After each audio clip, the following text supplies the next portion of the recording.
నెల్లిమర్ల నియోజకవర్గంలో పూసపాటి రేగ మండలం చల్లవాని తోటలో జనసేన నేతలు జనవాణి కార్యక్రమం నిర్వహించారు. ఈ కార్యక్రమానికి జనసేన ఎమ్మెల్యే లోకం మాధవి పాల్గొన్నారు. నియోజకవర్గంలో ప్రజా సమస్యలు ఈ కార్యక్రమం ద్వారా పరిష్కారం అవుతాయని ఎమ్మెల్యే తెలిపారు.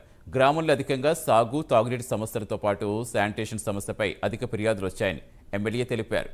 త్వరలో జలజీవన్ మిషన్ ద్వారా తాగునీటి సమస్యకు పరిష్కారం చూపుతామని ఎమ్మెల్యే ప్రకటించారు.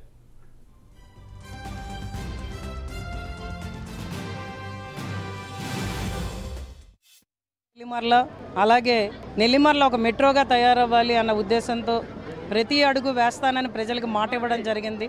అదే ఉద్దేశంతో ఇదంతా మాకు అన్ని పంచాయతీలు రూరల్ డెవలప్మెంట్ కాబట్టి ఖచ్చితంగా ప్రజల వద్దకు పాలన అన్న ఉద్దేశంతో జనవాణి కార్యక్రమం, పవన్ కళ్యాణ్ గారు చేపట్టిన జనవాణి కార్యక్రమాన్ని ప్రజల్లోకి బలంగా తీసుకెళ్ళడానికి, వాళ్ళ అధికారం ఇచ్చిన తర్వాత కూడా దాన్ని తీసుకెళ్ళడానికి ఈరోజు ప్రప్రథమంగా ప్రోగ్రాము చల్లవాని తోటలో మొదలుపెట్టడం జరిగింది. ఈరోజు ప్రజలందరితో ఇంటరాక్ట్ అయ్యాము. చాలా సమస్యలు దృష్టికి వచ్చాయి. ప్రధానంగా వచ్చిన సమస్యలు అయితే మంచినీటి సమస్య, తాగునీటి సమస్య మన నియోజకవర్గంలో ఎక్కువగా ఉంది. దాని గురించి ప్రజలు ఈరోజు చాలామంది అడగడం జరిగింది.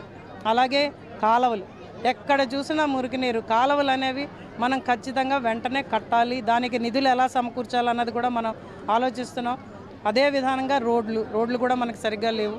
ఇంకొక ముఖ్య సమస్యలు మనకు వచ్చినవి ఏంటంటే, ఇక్కడ చల్లవాని తోటలో 8 అంగన్వాడీలు ఉన్నాయి, కానీ ఆ తర్వాత 2 ఎలిమెంటరీ స్కూల్స్ ఉన్నాయి. మిగిలిన పిల్లలందరూ కూడా ప్రైవేట్ స్కూల్స్కి వెళ్ళిపోతున్నారు.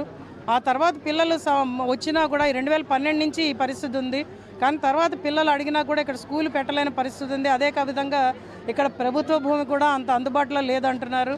దాని మీద కూడా దృష్టి పెడతాం. ఇన్ఫ్రాస్ట్రక్చర్ బిల్డింగ్స్ కూడా చాలా మటుకు చల్లవాని తోటలో లేవు.